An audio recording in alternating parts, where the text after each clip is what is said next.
15 historias urbanas argentinas de terror. Volumen 4. 1. El Cacuy. Santiago del Estero.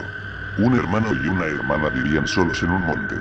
Él la apreciaba mucho y le brindaba bastante ternura, le traía las mejores frutas, flores y mieles, sin contar la exquisita carne de los animales y los pescados que abundaban en el río, y él solo recibía el trato más cruel de ella. Cansado de soportarla, un día la invitó a una meriada, pues según le dijo que había encintrado una colmena en un árbol corpulento. Ella se puso la manta en la cabeza para cubrirse de las picaduras y subió. Él bajó y comenzó a cortar las ramas y se fue. Ella comenzó a gritar y solo le respondió el eco. Le comenzaron a crecer garras, se convirtió en un pájaro y voló. Desde entonces el Cacuy llama a su hermano Cacuy Turay, Turay. Esta leyenda ha sido modificada con el transcurso del tiempo, ya que su fin didáctico es la caridad entre hermanos y el amor filial. Sin embargo, la historia tiene una gran diferencia. El hermano pretende un encuentro carnal con su hermana y ésta le rehuye por derecho natural.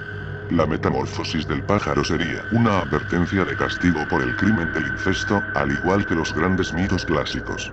Al parecer, en las primeras épocas de esplendor de las grandes civilizaciones indígenas eran una costumbre bien mirada el casamiento entre parientes de linaje, para reservar la pureza de la sangre. 2. La leyenda de Cruz la novia. Formosa.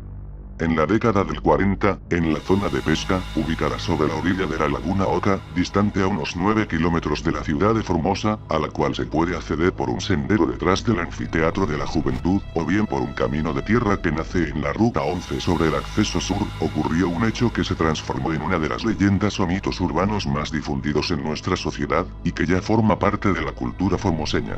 Se trata de Curuzú la novia, una crónica tan real como los registros orales que se tienen de ella. La historia se inicia en el verano de 1941, se cree que entre enero y febrero, en el lugar que hoy es una reserva natural, vivían isleños que se dedicaban a la cría de animales de granja y a la pesca de subsistencia, y tenían como medio de comunicación solamente las canoas a remo. Entre los pocos pobladores del lugar, había también dos jóvenes que llevaban algún tiempo de noviazgo. Los padres de la novia apresuraban constantemente el casamiento, pues no admitían dicha unión sin un formal compromiso. Finalmente, agobiados por las presiones familiares, los jóvenes decidieron dar el gran paso del matrimonio. La buena nueva corrió rápidamente en la isla y agradó a todos, pues la pareja era muy conocida y apreciada. Se fijó entonces fecha y hora para la boda, y de forma, la pareja, los amigos y algunos acompañantes se organizaron para trasladarse en canoa hasta la delegación del Registro Civil de Formosa. En una sencilla, pero emotiva ceremonia, los jóvenes se convirtieron en flamantes esposos. Posteriormente, los asistentes regresaron a la isla, dispuestos a celebrar el casamiento con una gran fiesta organizada por todos los lugareños. El destino tenía preparado un terrible desenlace para la siesta que se avecinaba. Es que de repente el cielo se oscureció, truenos y relámpagos presagiaron un terrible temporal. La comitiva apuró el cruce, pero la tormenta fue más rápida, y el agua de la laguna comenzó a levantar enormes olas, sorprendiendo a los amigos, familiares y claro está, a los recién casados, hundiéndose estrepitosamente varias embarcaciones. Entre gritos de auxilio, muchos nadaron hasta la costa, pero los jóvenes no tuvieron tanta suerte, y ante la mirada atónita de algunos testigos, desaparecieron abrazados bajo las aguas para jamás ser encontrados. La policía provincial los buscó durante 2 semanas, pero nada se supo de ellos. Con una tristeza infinita, los padres de la novia levantaron una gran cruz en cercanías del terrible accidente, para recordar a los amantes fallecidos. Desde entonces, el sitio comenzó a llamarse Curuzú la novia. Curuzú en idioma guaraní significa cruz. Muchos años han pasado de este trágico suceso, lo cierto es que tanto habitantes de la costa como visitantes ocasionales han realizado avistamientos de una novia fantasma en aquel lugar. En noches de luna llena, los testigos aseguran que aparece la silueta de una mujer vestida de blanco sobre una canoa, emitiendo desgarradores gritos de socorro. 3. Fantasma bajo el puente Regina, Río Negro. Un chico llamado Ezequiel le había preguntado a su padre si le podía dejar ir de campamento con unos amigos a un canal cerca de su casa. El canal cerca de su casa era el del puente, y el padre accedió, pero que regresara al día siguiente, como a las 12. Ezequiel se alegró y enseguida se fue corriendo con todo preparado para el campamento. Ya casi a la mitad del camino, veía a sus amigos de lejos, pero sintió un escalofrío que le recorría toda la cabeza, como si alguien estuviera respirando detrás de él, pero no le dio importancia, ya que suponía que iba a haber una brisa un tanto fuerte. Llegó con sus amigos y comenzó a desempacar todo, pero cuando iba a desempacar, sus ojos se nublaron por la brisa en el río. Ya estaban acampando, haciendo chorizos en una fogata y cantando canciones, de pronto escucharon un ruido de un bebé llorando en una casa abandonada debajo del río y uno de sus amigos dijo, ¿qué demonios fue eso? Y Eze respondió, ni idea de lo que fue, solo que escuché un llanto de un niño. Uno de sus amigos dijo, tengo una idea, vayamos a ver qué es ese sonido en esa casa y apuntó a la casa. Ezequiel se asustó, pero como quería probar que ya era todo un hombre al que no le temía nada, fingió no tener miedo, tenía 15 años. Caminaron hasta la casa y Ezequiel volvió a tener la sensación de que alguien le respiraba por la espalda, pero esta vez era verdad, era un fantasma el cual estaba rondando por ahí, él había sentido eso, pero no le hizo caso y entró a la casa junto con sus amigos, aunque se dio cuenta de que faltaba uno, Francisco. Ezequiel preguntó a Diego, ¿dónde está Fran? Diego dijo, como no hay baño, se fue a los arbustos. Ezequiel le hizo gracia y se empezó a reír, pero en cuanto entraron a la casa, vieron muchos retratos de personas famosas y algunos retratos de personas mutiladas. Ezequiel se asustó pero igual siguió su camino. De pronto, en una de las habitaciones, se podía ver una silueta moverse de un lado al otro como si estuviera flotando. Eze, a pesar de que estaba muerto de miedo, la curiosidad le ganaba al miedo y fue a ver, no lo podía creer, un hombre, con bata blanca y con ojos negros había desaparecido, Ezequiel lo había visto. Luego de unos minutos, sus amigos ya no estaban, él los estuvo buscando por todas partes, hasta que, por fin los encontró, pero no como esperaba. Mutilados, y de una extraña manera en las paredes estaban los retratos de los niños muertos. Eze se fue de esa casa y nunca volvió a ser el mismo. 4. El curupí, o pata de lana. Provincia del Chacó. También es una leyenda común de Misiones. Quinto hijo de Verana y Daú, el curupí es un individuo antropófago representado con grandes bigotes que anda en 4 pies y con un miembro viril de tamaño exagerado. También se lo describe como un enano robusto con los pies dirigidos hacia atrás, por lo que le es difícil trepar y andar. Tiene la apariencia de un hombre más bien bajo, fornido, muy moreno y retacón, con manos y pies velludos. No posee coyunturas, por lo que su cuerpo es de una sola pieza. En algunas versiones tiene los pies hacia atrás por lo que es muy difícil seguirlo. Sin embargo, su principal característica es su miembro viril. Un enorme y larguísimo pene que lleva enrollado a la cintura, el cual usa para atrapar a sus víctimas. Es un ser sumamente sensual. Sus ataques a las mujeres o las que se aventuran por la selva por leña son mucho más agresivos y crueles que los de su hermano Hashihate. En esos casos Kurupi viola y mata a sus víctimas. Pero su mayor diversión es raptar a las vírgenes, quienes desaparecen misteriosamente para regresar en cintas y listas para parir a los 7 meses. Los hijos de Kurupi, sin embargo, mueren al 7º día de un extraño mal. También se dice que con solo verlo, las mujeres se vuelven locas. Una forma de huir de este engendro es cortando su pene, con lo cual se vuelve inofensivo. Otra opción es treparse a un árbol, ya que al carecer de articulaciones no podrá subir. Kurupi es el genio de los animales silvestres, especialmente de los sementales. No abandona nunca la selva donde reina con el poder de su sensualidad, excepto para raptar a sus víctimas. 5. La terrible mujer del río. Tucumán. Un viernes por la noche, con 3 amigos fuimos a pescar en el río Medina, del puente que queda en ruta 157. Decidimos parar ahí para ver en qué lugar pararíamos y Pablo, uno de mis amigos, nos recomendó que en un lugar llamado Gasoducto, 10 kilómetros hacia adentro, se pesca bastante bien ya que había venido hace 2 semanas y había mucho pique. Llegamos alrededor de la 1 de la mañana, esa noche corría una leve brisa y en un par de horas se puso nublado. También nos percatamos que había varios monolitos, que al preguntar a otros pescadores y lugareños nos dijeron que eran de personas que se habían ahogado, en ese lugar donde estábamos por armar la carpa. Decidimos alejarnos de allí, porque, un poco de miedo nos daba sinceramente, sobre todo a Fernando que prácticamente nos rogaba que no nos quedáramos en ese lugar que daba mucha impresión. Armamos nuestros equipos de pesca, no muy lejos de los monolitos. Corría un viento bastante fuerte que penetraba nuestra humilde morada que montamos entre 2 árboles inmensos que nos pudiera proteger en caso de que lloviera. Jorge y Pablo, mis dos amigos, se fueron a pescar a la luz de luna, mientras que Fer y yo nos quedamos armando nuestras cañas y preparando el fuego ya que habíamos perdido en el piedra, papel o tijera y nos tocó esa tarea. Cuando nos dirigíamos a donde estaban los chicos, escuchamos unos gritos y pudimos ver que en medio de la oscuridad venían corriendo Jorge y Pablo, gritando que habían visto una mujer sola cantando a la orilla del río y cuando uno de mis amigos se acercó, esta desapareció. Estaban demasiado nerviosos, y nos quedamos en la carpa un rato hasta que se les pasara el susto, el cual nos contagió a todos.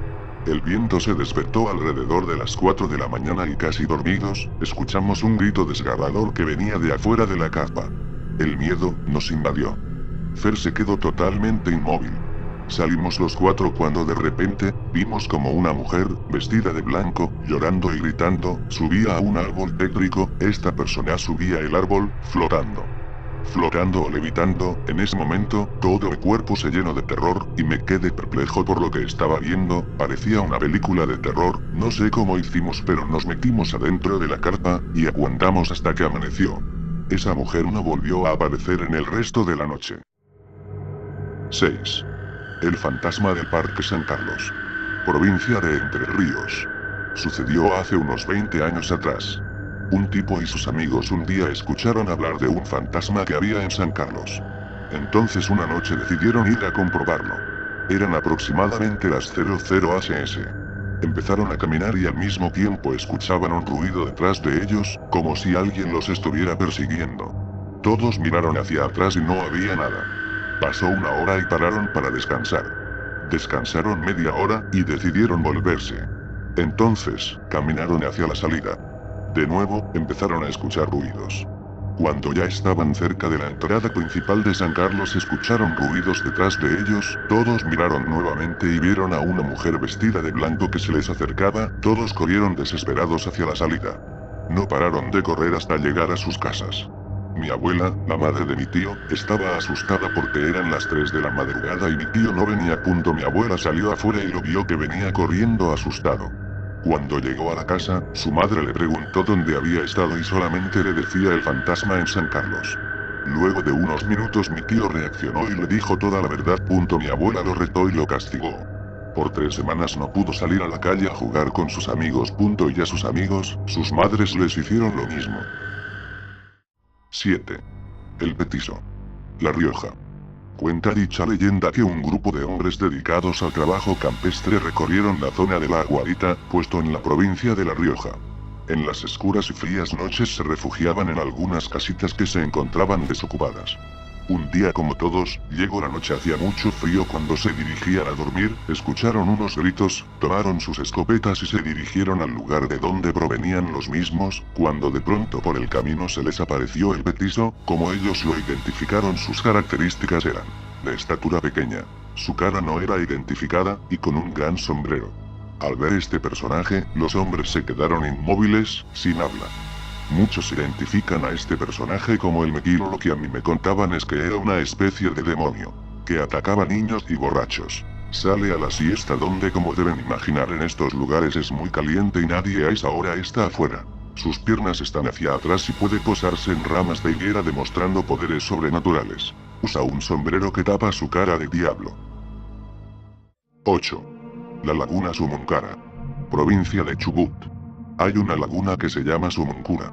Sumuncura quiere decir en el idioma de los paisanos, araucanos, piedra que habla. La laguna está arriba, en la piedra, pero en lo alto. Dicen que está muy alto. Mi hermano ha estado ahí. Yo anduve cerca, pero no fui nunca. Y dice que una vez iban corriendo unos guanacos, ellos. Y se han largado esos guanacos a la laguna, amigos, y se perdieron. Se perdieron y se perdieron no más.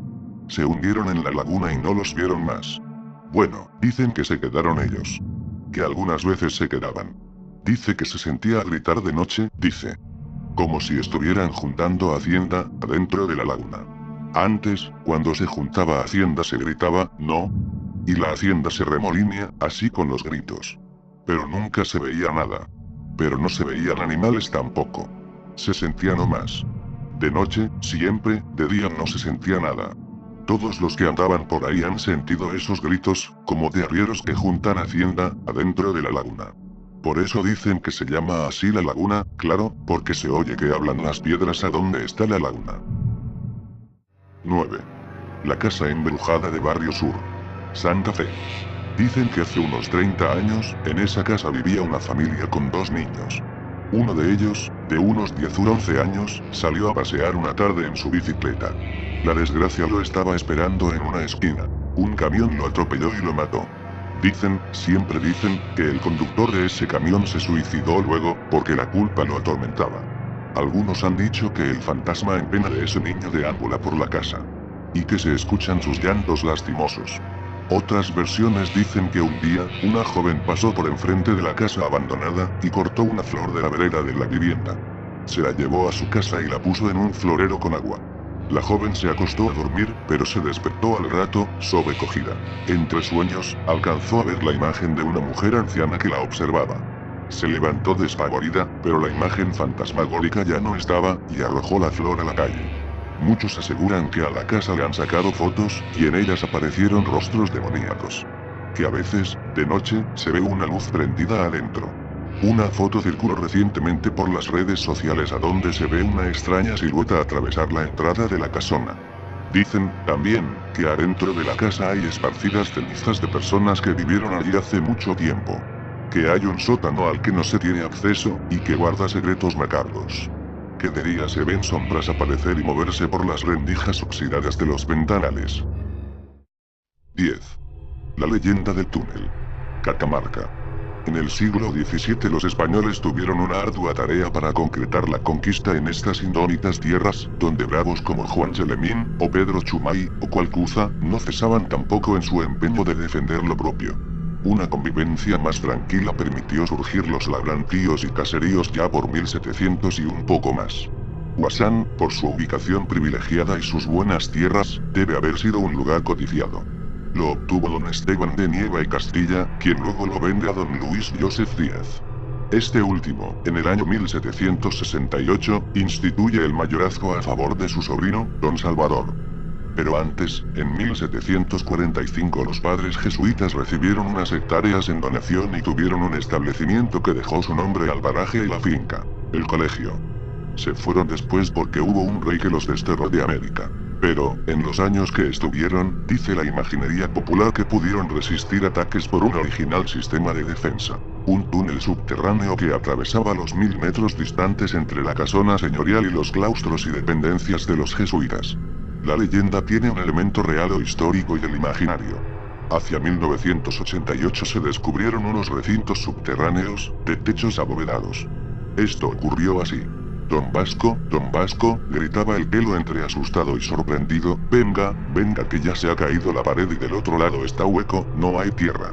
El dueño había dado la orden a 2 de sus peones de investigar por qué se sentían ruidos extraños cuando por ahí golpeaban el muro estirando cajones, y allí estaba el resultado. Hicieron un boquete un poco más grande, para permitir el paso de una persona. En ese momento llegó Lalo, el administrador, y se animaron a entrar linterna en mano. Artísticos arcos de ladrillo sostenían el techo de este oculto sótano que aparentemente fue una bodega o una cava. Lalo, más curioso y audaz, enfocó el haz de luz hacia un rincón y descubrió el montón de botellitas que despedían algunos tímidos reflejos. Cuando las sacaron al patio, pudieron observar que se trataba de envases de loza de origen inglés, que habían contenido cerveza y databan del siglo XIX, época en la que Huasán fue propiedad de los Glamey. El recinto subterráneo tenía un olor húmedo y misterioso, que daba esa sensación sobrecogedora de que se estaba en el pasado. Hacia un costado había unos escombros, como tapando algo así como un pasadizo. La curiosidad se hizo presente de nuevo, pero el vasco dijo que no quería que se siga excavando, porque se socavarían los cimientos de la fábrica de aceite y esta se podría derrumbar, o quizá porque lo invadió un temor a profanar algo sagrado. ¿Sería el tan mentado túnel? Vaya a saber. La verdad es que ahí está la sala subterránea y también la incógnita.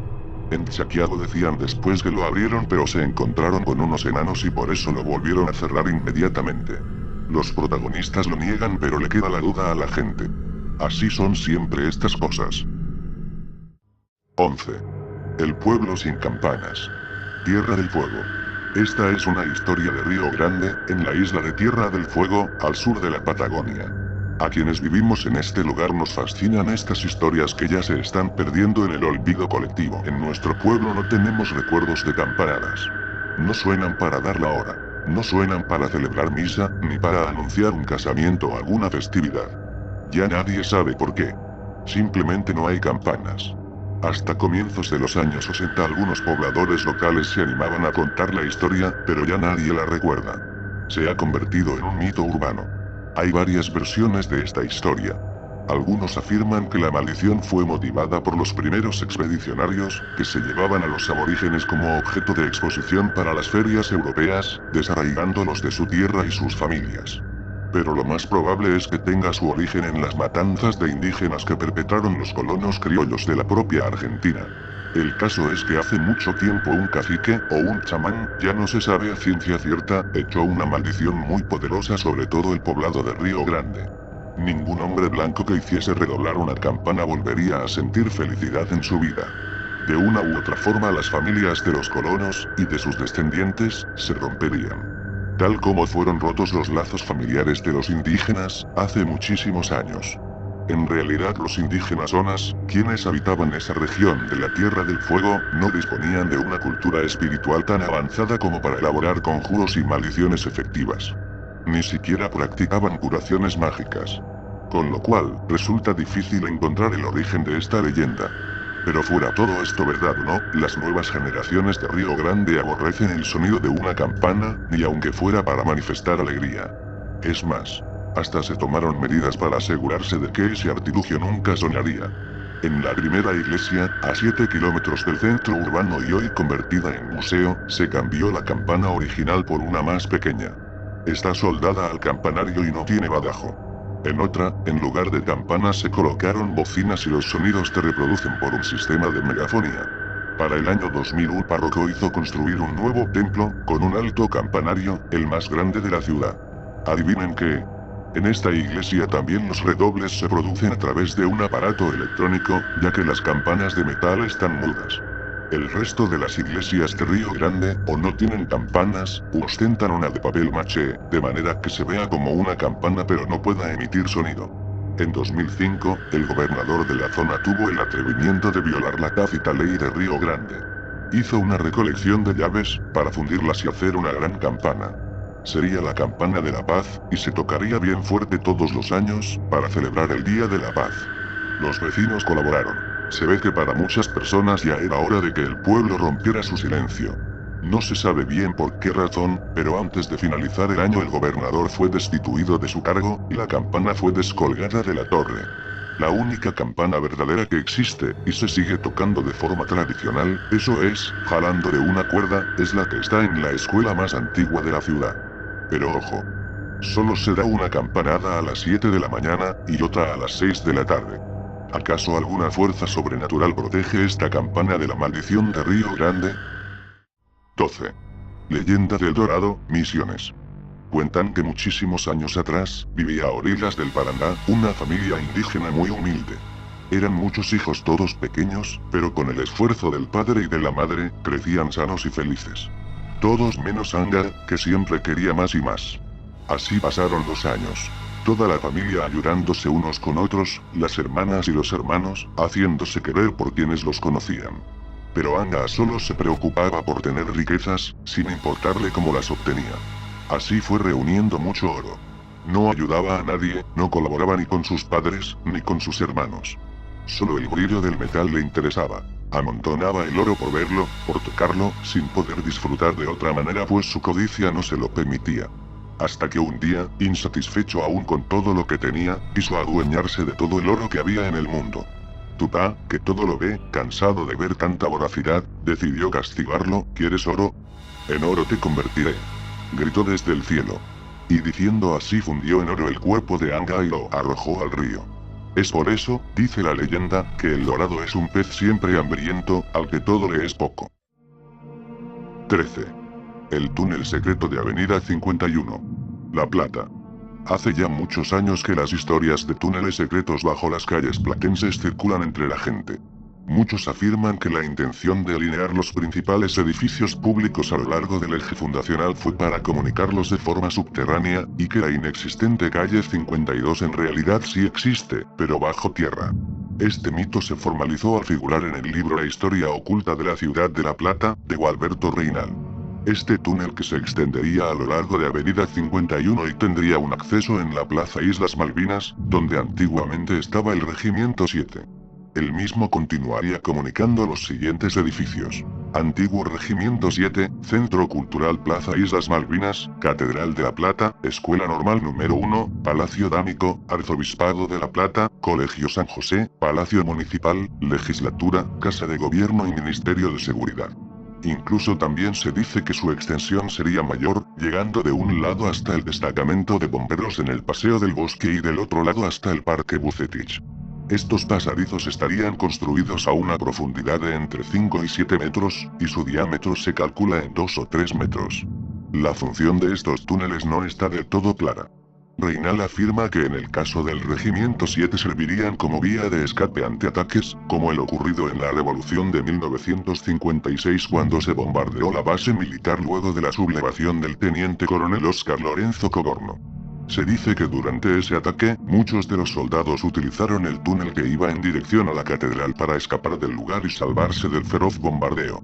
También hay quienes afirman que durante la última dictadura militar en 1976 volvieron a usarse para que los soldados pudieran ir de un edificio a otro, y poder secuestrar personas sin ser vistos. Pero lo cierto es que la mayoría de los historiadores afirman que este túnel no puede existir, ya que La Plata nunca tuvo ataques de indios, contrabando o alguna situación bélica que justificara su construcción, además de que hacerlos involucraría un gasto enorme de dinero, y no hay ningún documento que avale esto. 14. La leyenda del galeón inglés. San Clemente del Tuyú. Del otro lado de la bahía, ya más hacia la zona de San Clemente del Tuyú, muchos lugareños hacen mención de un episodio en cierto modo habitual y que encuadra también con el misterio profundo que reside en la costa de San Borombón. Si bien no se trata de una luminosidad, más de un residente en la zona costera asegura haber visto en las noches el contorno de la figura de un galeón del tipo inglés del siglo XVII o XVIII, recortada entre las crestas de las olas. Lo singular del caso es que esa visión tiene lugar en una sola jornada del calendario, los 1 de noviembre, lo que le confiere un efecto singular al caso, que se instaló en las playas del Tuyú y suele acaparar la atención de los turistas que frecuentan ese sector de la costa. La particularidad que le da matiz de leyenda al caso es que la aparición que observan desde la costa los testigos tiene un efecto fantasmagórico, característica por la cual algunos pobladores y pescadores de la zona le asignan al episodio un efecto paranormal.